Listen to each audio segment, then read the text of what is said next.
The film was great. I love you know, the build-up, and I basically got involved initially because I wanted to see the story come out as well. There's probably could be a Cleanflix part 2 because there's more.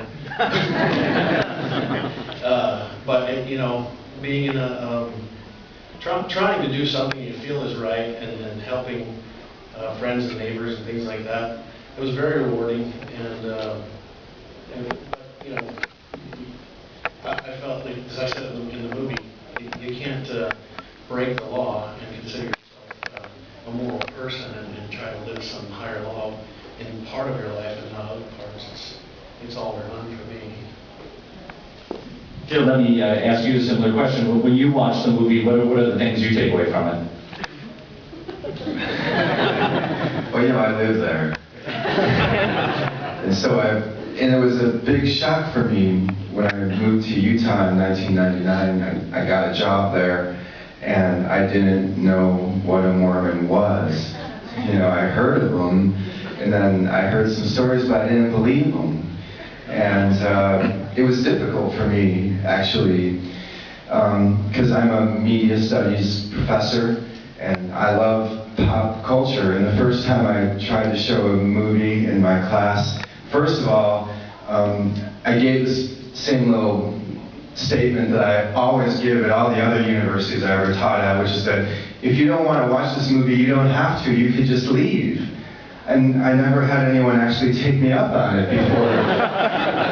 But in my school that first time, like half the class left, and I started playing the movie, and as it was playing, the other half left. And pretty soon it was just me and Josh watching the movie, and I'm like, what happened? And then we started talking about it. And so I just have had this, you know, sort of years-long struggle with myself trying to adapt to that culture and living as a sort of stranger in a strange land. And I'm not sure if I answered the question now, but watching the movie, I don't know. It's hard for me to live there, to tell you the truth. I mean, it helps me to watch the movie because it helps me process it and it makes it all real. But it's a constant challenge, and every day I walk into the classroom there and there's that negotiation, and I have to start fresh. And I have to try and have a good attitude toward them. And I try and respect the perspective that they're coming from. You know, like Harry, Robert, they're good people trying to do good things. I think they're just misguided.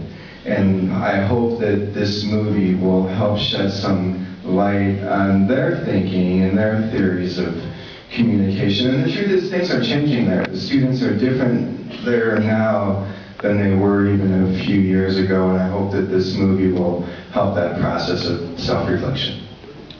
Let's take another question.